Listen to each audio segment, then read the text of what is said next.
TV7 Israel News is made possible thanks to your generous donations.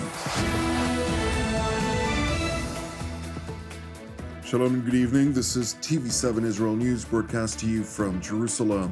And in today's top stories, a deadly Palestinian terror attack in Israel's Jordan Valley claims the lives of 2 IDF soldiers.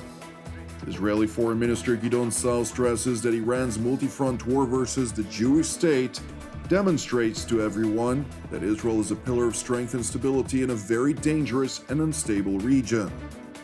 President Donald Trump responds to a question on whether Israel should assert its sovereignty over Judea and Samaria.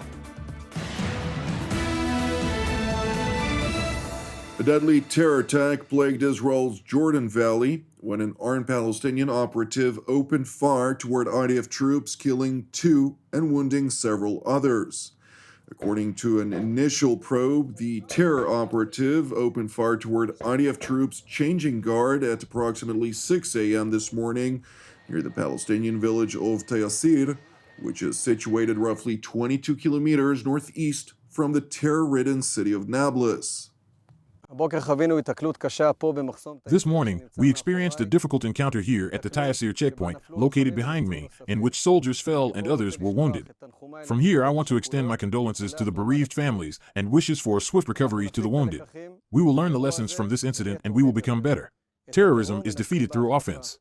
This morning's engagement with a despicable terrorist who emerged from the northern Samaria region demonstrates the necessity of Operation Iron Wall and demonstrates the need to eradicate the terrorism that has taken root in northern Samaria. We will neutralize the battalions that have emerged over the past 3 years. We will eliminate wanted terrorists, apprehend others, and dismantle all terrorist infrastructure. We are determined to continue the operation, expand it as needed, and achieve victory.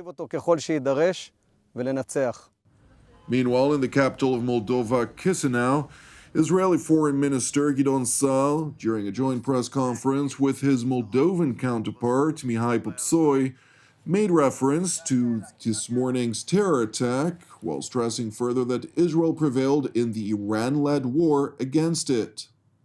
This morning, we witnessed another example of relentless attacks on Israel, another severe terrorist attack against our people in the Jordan Valley. After Hamas murderous attack on October 7th, the worst attack against Jews since the Holocaust, Moldova stood by our side. You condemned the evil Hamas barbarism. You clearly recognized Israel's basic right to self-defense. We were also attacked by Hezbollah, by the Houthi terrorist group in Yemen, 2,000 kilometers away from our border, from Shiite militias in Syria and Iraq, and above all, by the head of the snake in Iran. But we were able to prevail. And it was demonstrated to everyone that Israel is a pillar of strength and stability in a very dangerous and unstable region. Jerusalem's top diplomat subsequently joined his Moldovan counterpart for a ceremony to inaugurate Israel's new embassy to the Eastern European nation. This day here is a historic day. It signifies a cornerstone in relations between Israel and Moldova. Moldova is a friendly state, a sentiment which it consistently proved during the course of the war. Our policy will be to strengthen relations between our friends, and Moldova is a friend of Israel. Today, we are upgrading our relations and are doing so with great joy. Following the Israeli embassy's inauguration ceremony, Foreign Minister Sa'ar met with Moldovan President Maia Sandu, during the course of which the two discussed the bilateral relations between the two nations, the fight against the Iranian Axis, and the war in Ukraine. Moreover, the Israeli minister also updated the president on the security situation on the various fronts, including in Syria, where he stressed, quote, "The new government in Damascus is made up of jihadists and Islamists. It is currently focused on the economy, governance, and gaining legitimacy from the world, which is why it is currently speaking in a gentle manner. This is similar to what happened with many Islamist movements that came to power, including the 1979 revolution in Iran. However, it is important to closely monitor its actions." Minister Sa'ar further highlighted that what is clear is that Turkey has the greatest influence over Damascus, and the most important thing for Israel is to maintain its security.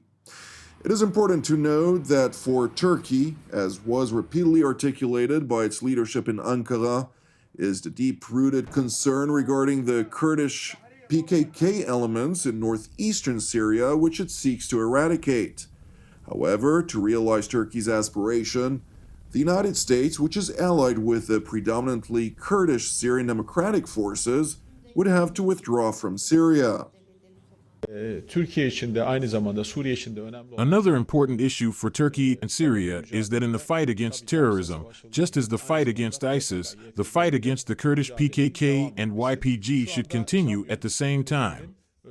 Right now, the Damascus administration is continuing its efforts to reach out to the YPG in particular and find a solution. Turkey is following this closely. Our hope is that this problem will be resolved without bloodshed. The main issue here is that the YPG is providing the service of keeping Islamic State prisoners in prison and the people in the camp. Apart from this, there is no other security-related issue. The YPG alone does not have any capability or problem in the fight against ISIS and terrorism. It is a terrorist organization itself. In this regard, Turkey, Iraq, Syria, and Jordan are capable of coming together in fighting ISIS. Allah willing, we will soon take a step in this direction as 4 countries. We have had preliminary discussions on this. We hope that our American friends will abandon this policy that poses a threat to Turkey. While repeatedly highlighting Turkey's national security interests, particularly when it comes to terror elements rooted in Syria, Ankara has acknowledged that it is hosting some of the most bloodthirsty Islamist terrorists who've been released from Israeli jails in exchange for Israeli hostages that have been released as part of the U.S. brokered deal via Qatari and Egyptian mediation with the Islamist Hamas. There is a condition that a certain number of Palestinians will not remain in Palestinian territory, which the parties have agreed upon. After these brothers are released, they are to be hosted in certain countries. Upon a request, as Turkey, we have shown a positive attitude on this issue with the approval of our president. As you mentioned, a few days ago, 15 Palestinians were released from prison and visas were given to our brothers through our embassy in Cairo, and they came to Turkey.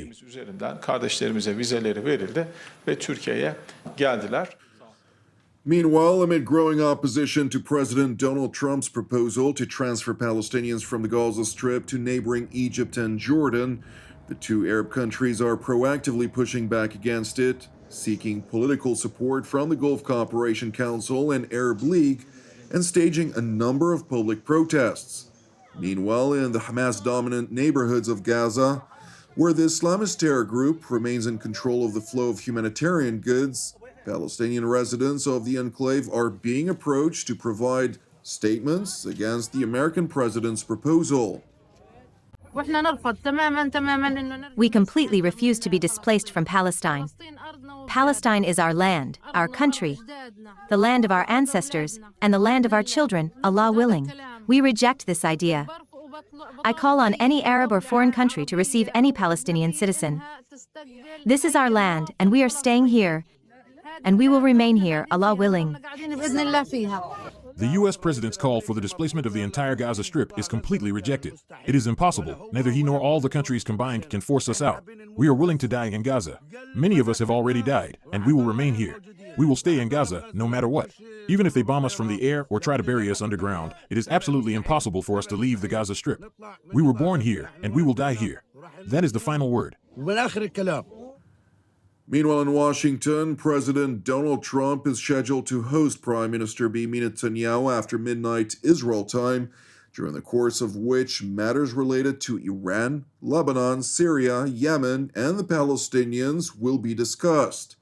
Ahead of the meeting, President Trump was asked whether he would consider supporting Israel's right over its ancestral homeland in the so-called West Bank districts of Judea, Samaria, and the Jordan Valley. Yes, you've mentioned in the past you're concerned about Israel being too small geographically. Do you support annexation of parts of the West Bank by Israel? Well, I'm not going to talk about that. It certainly is a small, it's a small country in terms of land. See this pen, this wonderful pen? My desk is the Middle East. And this pen, the top of the pen, that's Israel. That's not good, right? You know, that's a pretty big difference. I use that as an analogy. It's pretty accurate, actually. It's a pretty small piece of land. And it's amazing that they've been able to do what they've been able to do when you think about it. There's a lot of good, smart brain power, but it is a very small piece of land, no question about it. Thank you for watching TV7 Israel News. It is important to highlight that TV7 Israel is a non-profit ministry with all of our productions exclusively reliant on the generosity of our viewers. Therefore, if you're blessed by the content of our programs, I would like to encourage you, support TV7 Israel with a donation. You can do so via our website at www.tv7israelnews.com. Separately, I'd like to ask you, as ever, pray for the peace of Jerusalem and the salvation of Israel. I'm Jonathan Hassan wishing you an Erev Mevorach, and God willing, we will see you during our next update. Until then, Shalom from Jerusalem.